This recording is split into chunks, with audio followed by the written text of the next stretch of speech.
Alright, hopefully everything is working because I have very much changed my sound devices between now and the last time I've actually streamed. So, looks like everything is working in OBS, so here's hoping everything at the end comes out alright. I'm gonna do this live stream format because, I don't know, me just screaming into a mic just sounds like a better fit for a live stream rather than, just doing it in a pre-recorded video. So I will be interacting with the chat. If the chat has anything to say while I'm doing this, feel free. I will definitely be keeping an eye on it. So I'm gonna just leave one thing up during this just because it's so silly and it's gonna be the central point of most of my criticism in this little video. So let me just unmask this to find the proper scene here. And yeah, I've got a little notepad with like kind of just a brief recap of what happened, and I just am going to refer to that. But we're not going to start with this. I want to save that till the end, kind of in the same order that the event went in. So, never had an Apple product. Sometimes I wish I never had either, but being a nerd, I have to be up on this stuff. So I'm gonna go ahead and start right in with the first thing they did, I guess, was the purple iPhone, which it's an iPhone 12. I have an iPhone 11 Pro Max. I've considered upgrading.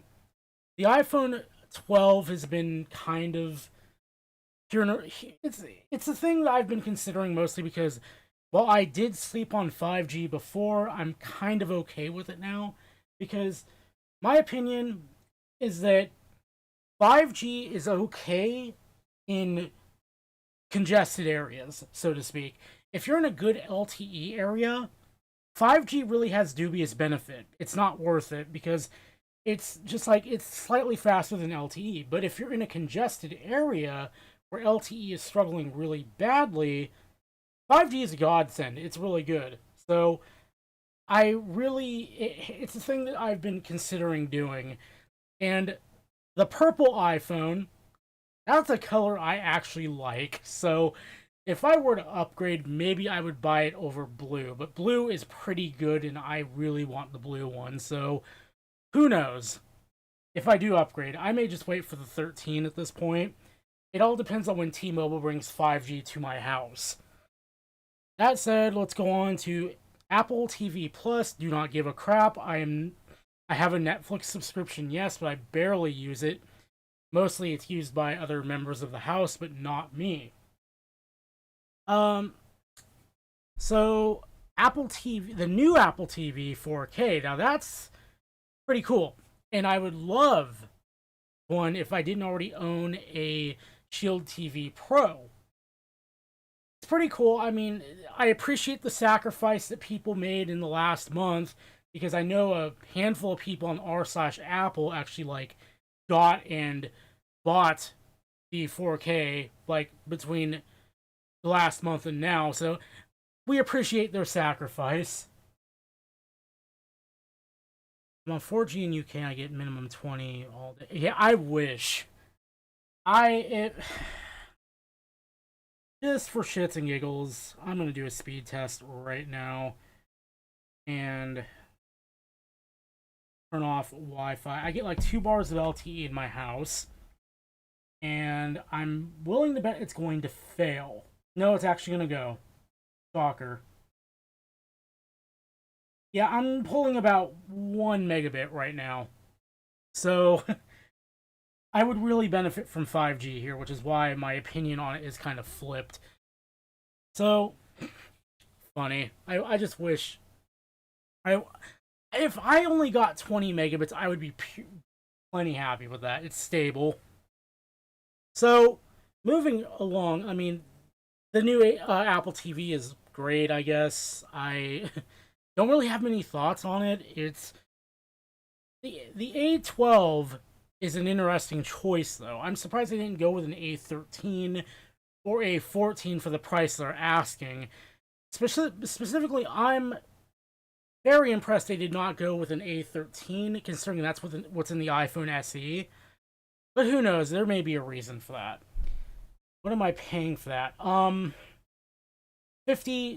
US a month. My actual bill is like 120, but a lot of that is tied up in payment plans for devices that were mistakes, and I own that. I have made mistakes, but base bill is $50. So let's start getting into the stuff I actually do care about. The new Imacs. Those are, oh my goodness. I saw that blue one. I like about lost it. I was like, oh my god, that looks so good. In fact, you know what? I can just, commandeer this window. And we could not laugh at the iPad Pro for a second here. But just like, oh, these things are so good. Like, I like this. I like the throwback to Mac OS 9. This is just, this really hits me in a good spot. The price is a little high. I'm surprised they don't have a cheap iMac at the $1,000 price point, but whatever, These are cool.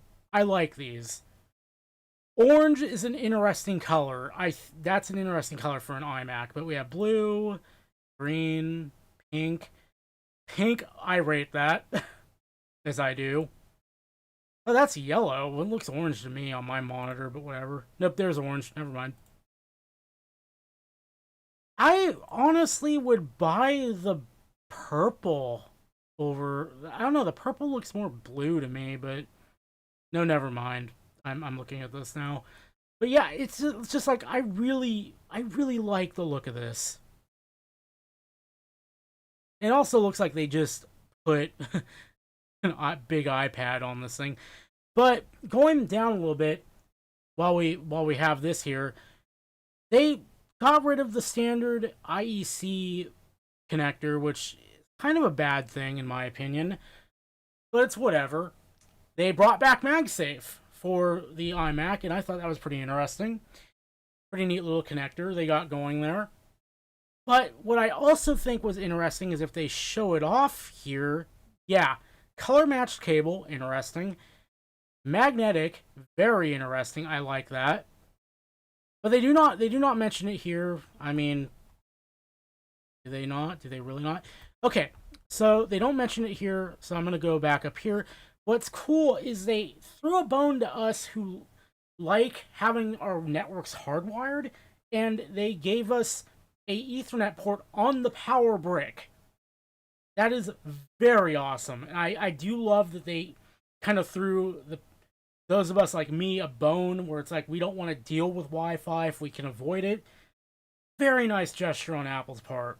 They didn't just delete the Ethernet port like they usually do. I was very happy to see that. And it's something that Google actually did first, I believe, with the Chromecast. Because the Chromecast Ultra, and I actually do have one somewhere, had an Ethernet port built into the power brick. Pretty interesting. I'm glad Apple did it. Now, the other thing is if we go up a little bit, I think we passed it on the way down. They're actually, well, okay, that guy's video conferencing, so I guess we can use that as our jump-off point here.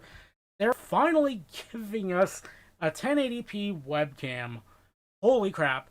MacBook owners are going to be seething over that because they have famously just completely ignored MacBook owners on that front, clamoring for a better camera. And they're like, oh no, here you go. iMacs can have it. MacBooks, you guys can sit and spin like you've done for years. And also, if it's down here somewhere, the last point about the iMac. Yeah, well, here's the 1080p right here. Is the audio enhancements look pretty solid. Now, the iMacs have always been kind of a really good machine in the audio department. They've been super, super bassy, but not like overly bassy. They sound really deep, and I really love the audio signature of even like the outgoing generation iMacs. And in fact, I mean, I still have one here in my girlfriend's room. She uses a 2014 iMac, same design basically, And that thing kicks out some nice sound. I really like it quite a lot. If they are claiming this is better, those are pretty big shoes to fill.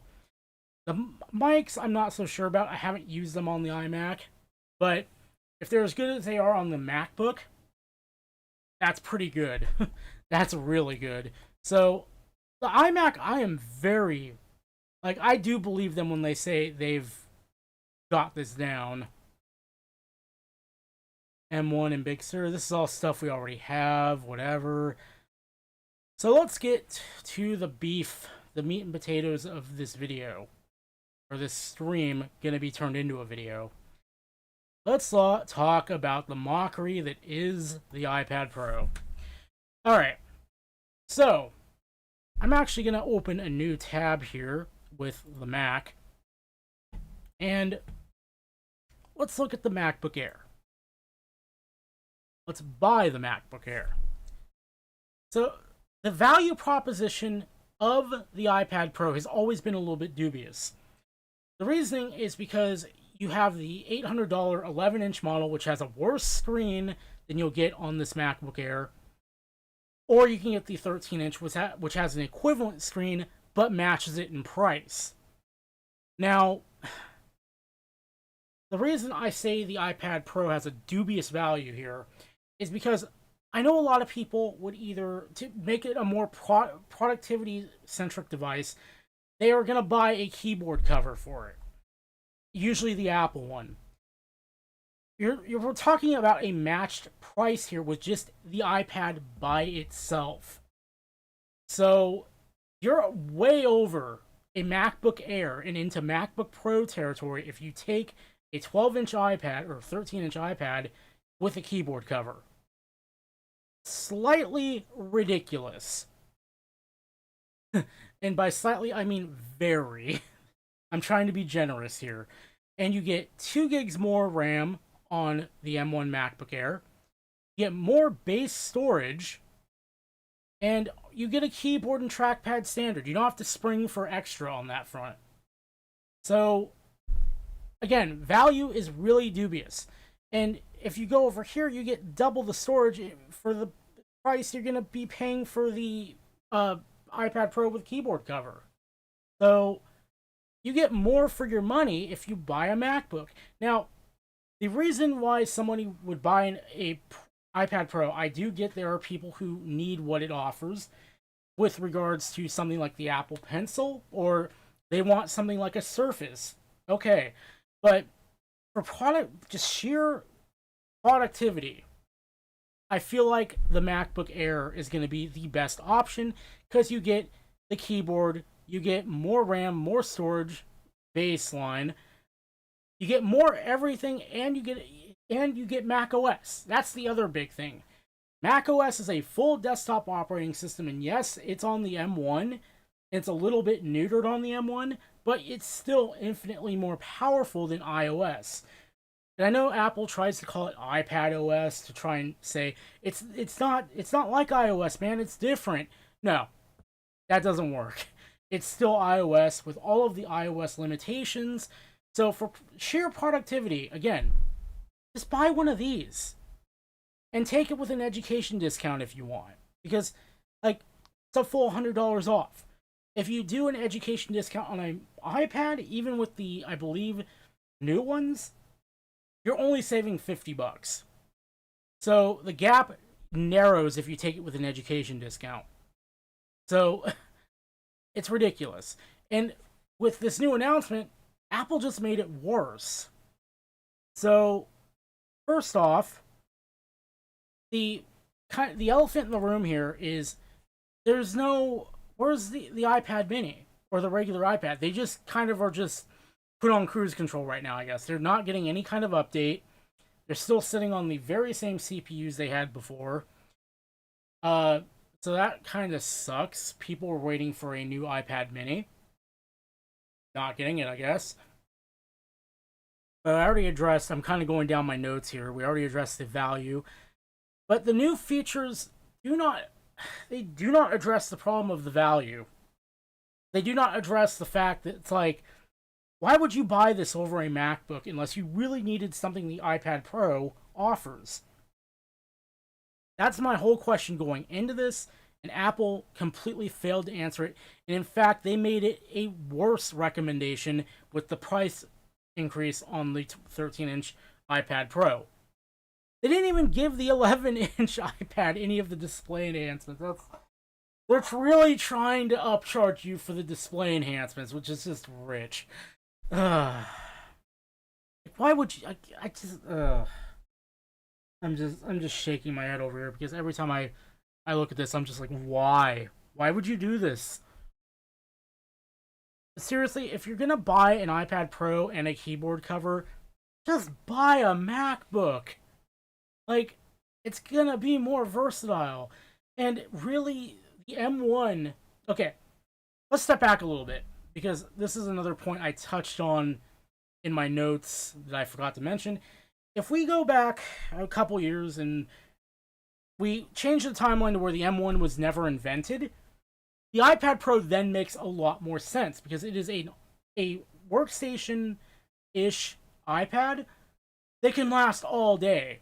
It runs ice cold in most cases, and the processor is very, very efficient. If we go back when the M1 was never invented, the iPad Pro suddenly makes a lot more sense. But the M1 made MacBooks go toe-to-toe with the iPads. It brought a lot of the iPad's advantages over to the Mac. And that's what kind of screwed everything up.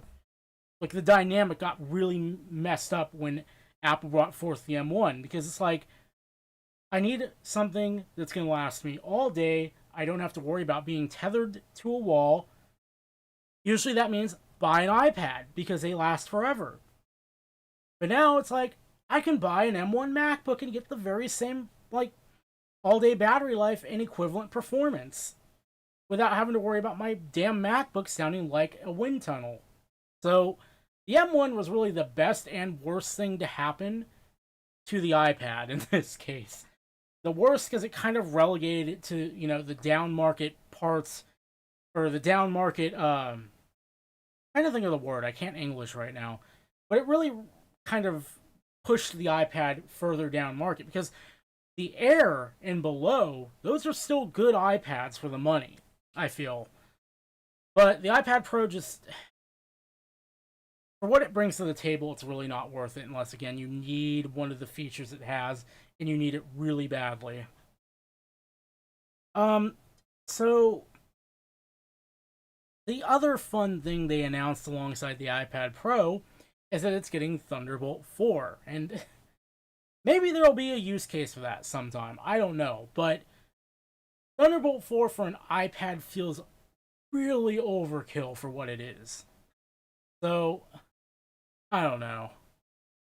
I just really feel like the iPad Pro, again, going into this, I was still dubious on what it is. Let's actually check something real quick. It looks like 128 is still the base, so help me God. If I click this and it does not change to 256, Apple, what are you doing? What? Oh no. Why would you... Why? What? Why? Why is this still base? A $2,000 iPad... What the... Are you serious?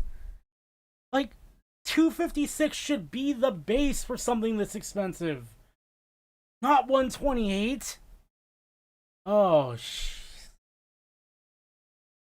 again, why would somebody buy this? Okay, if you need an iPad Pro, my recommendation is buy last year's model. Just, this is stupid. Holy crap, dude. Well, I guess we better close this out with... let's talk about a meme that I forgot to put in my notes because I am a dum-dum. The AirTags look pretty cool. I actually didn't see the case for them before, But kind of seeing them demonstrated in front of me like that, that's actually pretty cool, and I do like them, and I might actually pick up a pair. Because I expected them to be way more than they are. They're only $30 for one, or if you buy a pack of 4, they're $100. I expected them to be far, far worse than that. So I may pick up one for my keys because, man, sometimes I just have a time with my keys, so it's nice to have them and have a tag on them. So yeah, that's really it. The iPad Pro just makes me question humanity right now. So yeah, hopefully this little stream slash video, I'm gonna have to edit it down later. Well, edit down the intro because I'm gonna just leave the rest of it uncut. But oh my goodness gracious, this is just. I know Apple is crazy, but this is just. Wait, let's go further. Let's go further real quick. How much? $10.99. $200 for cellular.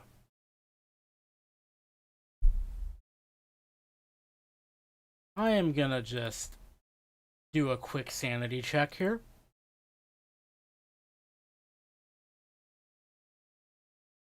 By the way, if anybody has anything to say, go for it, because at this point I'm just gonna wrap up and do some quick checking before I close out the stream. Let's buy this. Okay, so gold.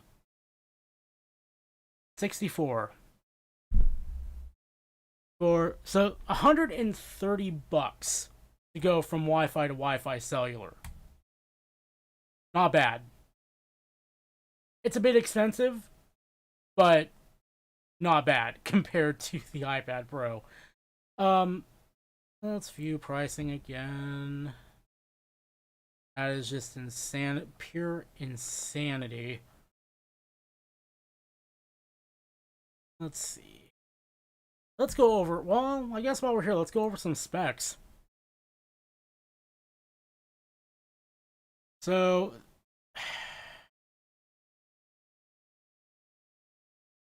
I feel like they should have just kept the same thing across the board here. Okay, I've got additional thoughts that I didn't take notes on. So, oh wow, they crippled color options on the what? Apple, you are disappointing me. I don't see why they would do this. But at least blue is an option at the base. And pink. That's kind of mean. That's just being mean for the sake of being mean. So, 2 Thunderbolt, 2 USB. So, you get, what the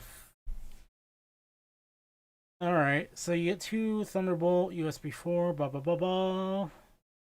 Does it only offer 8 gigs of RAM? Let's find out together in a second. Oh, wait, can I not? Oh, maybe I have to select it up here somewhere. I don't know. I think they should have made the 8-core GPU across the board. Otherwise, they should have price dropped this a lot more than they did. It looks like 8 gigs is the best you can go on these. Because this is the top-end model right here. And if we go to Mac, if we spec out a MacBook Pro 13-inch,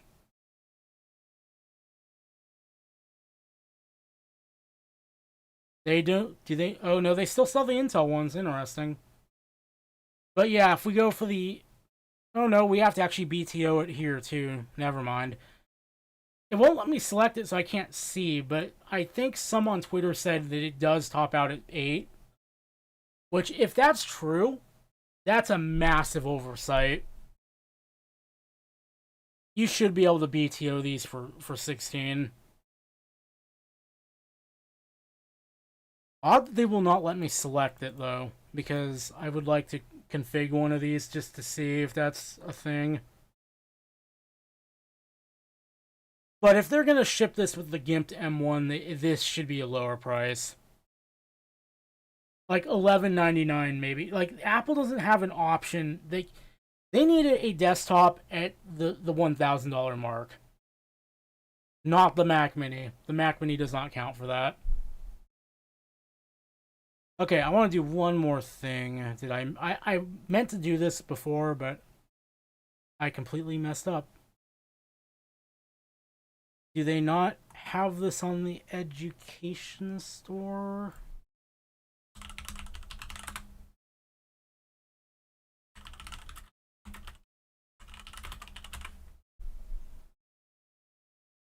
I want to see, do they have this? iPad Pro. They have the old model of the iPad. Wait. Are you kidding me? This is the old model, by the way. Wait, is this the new model? Wait. This can't be the new model, right? Is it? No way.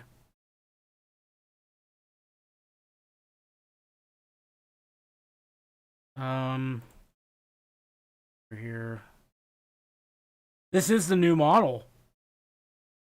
Interesting. So, if you buy it on the education store, it technically didn't get a price increase. It's still insane, though.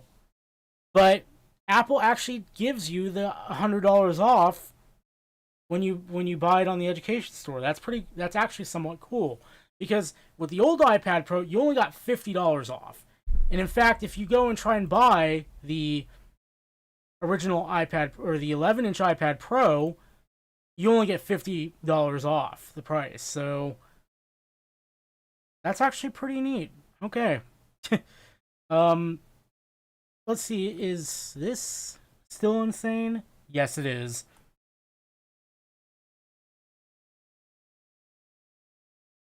But you do get that back apparently. Let me guess. It's a bill credit. Yeah, it's a bill credit. I mean, the thought is nice, I guess. But yeah, that's interesting. So if you buy it through the education store, it's the same price. But if you buy it normally, it's $100 more than the outgoing model. I still feel like if you're buying an iPad Pro, just buy the outgoing model. Get it at a discount. The new one is not worth the massive price increase over a used previous gen model. Anyway, I still see some viewers in the chat, so if you guys have anything to say, I'll give it a couple more minutes. Then I'm gonna go ahead and just wrap this up because I've pretty much said my bit for the most part. Let's go ahead and exit the store or the education discount bit. Oh, that's hot. Okay. Anyway. Your pricing. I do. Ooh, you can engrave these. Neat. I want to buy one of these. I think I'm going to buy one of these at some point. That'll be later, but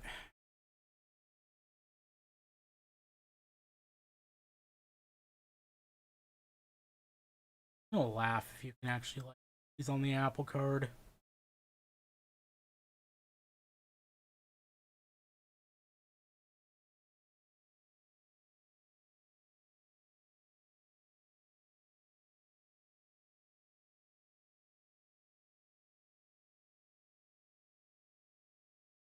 So anyway, closing thoughts.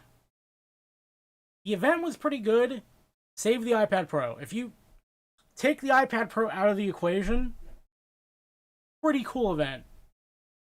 The iPad Pro just, again, my main criticism of it is the MacBook kind of obsoleted it with the M1 CPU. And Apple didn't do enough to really justify why you would buy one over an M1 MacBook. But anyway, that's pretty much it for this little video. I will see you guys later.